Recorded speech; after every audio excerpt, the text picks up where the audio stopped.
Sir నమస్తే sir. నమస్తే sir నేను ఫయాజ్ మాట్లాడుతున్నా సార్. ఫయాజ్ చెప్పారు. సార్ పొంగులేటి శ్రీనివాసరెడ్డి గారికి ఏమైనా రాజకీయ భిక్ష బీఆర్ఎస్ పెట్టిందా సార్? రాజకీయ భిక్ష పెట్టారు అని అంటే మీ స్టేట్మెంట్ అలానే ఉంది కదా సార్. వైఎస్ఆర్సీపీ నుండి శ్రీనివాసరెడ్డి గారు ఎంపీగా అయ్యారు. ఎంపీ అయిన తర్వాత బీఆర్ఎస్ లో బ్లాక్మెయిల్ చేసి జాయిన్ చేసుకుర్రు. జాయిన్ చేసుకున్న తర్వాత 5 years కూర్చోబెట్టారు. కూర్చోబెట్టిన తర్వాత 5 years తర్వాత జనాలు ఎమ్మెల్యేగా 56,000 మెజార్టీతో గెలిపించి మినిస్టర్ని చేసిరు సార్. ఆ స్టేట్మెంట్ కొంచెం మీరైనా ఇంత పెద్దవాళ్ళు సార్, మీరు చూసుకొని అయినా స్టేట్మెంట్ ఇవ్వాలి కదా సార్. కరెక్ట్ అమ్మా. ఇప్పుడు ఆయనకి ఇష్టం లేకుండా చేరిండా బీఆర్ఎస్ లో? అవును సార్, ఆ రోజు బ్లాక్ మెయిల్ చేసి జాయిన్ చేసుకుర్రు కదా సార్. కాదు కదమ్మా, బ్లాక్ మెయిల్ చేయని ఇంకోటి చేయని, ఆయనకి ఇష్టం లేకుండా చేరలేదు కదా. రాజకీయ భిక్ష ఎక్కడ పెట్టారు? ఆ రోజు జగనన్న రాజశేఖర రెడ్డి గారి అంశాల ప్రకారం బీఆర్ఎస్ లో జాయిన్ అయ్యారు. బీఆర్ఎస్ అనేది ఎక్కడ పెట్టారు సార్? రాజకీయ భిక్ష ఎక్కడ పెట్టలే కదా సార్. వచ్చిన తర్వాత కూడా రాజకీయ భిక్ష ఎక్కడైనా పెట్టారా? ఏదో రాజకీయ భిక్ష బీఆర్ఎస్ పెట్టిందని చెప్పడం చాలా రాంగ్ సార్. మీరు ఇంత పెద్దవాళ్ళు పొజిషన్ ఉంటారు. రాజకీయ భిక్ష ఎక్కడ పెట్టారు సార్ బీఆర్ఎస్ వాళ్ళు?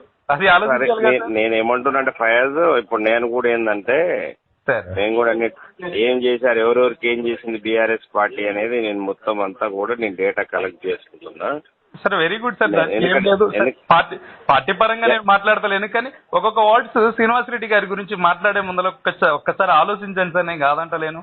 ఇబ్బందులే. నేను ఏమంటున్నానంటే ఏం చేసింది బీఆర్ఎస్ పార్టీ? అవును సార్, మీరు ఖమ్మం జిల్లాకి బీఆర్ఎస్ అధ్యక్షులు ఉన్నారు.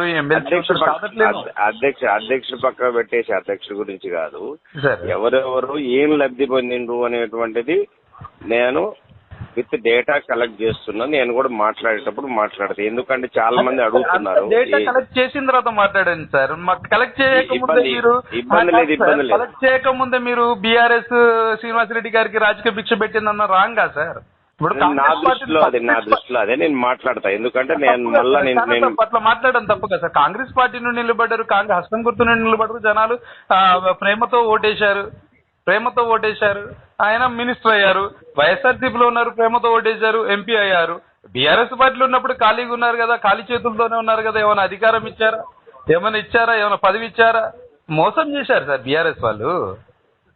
జనాలకు మంచి వాళ్ళకి మోసం చేశారు కదా సార్. మాట్లాడతా నీతోనే.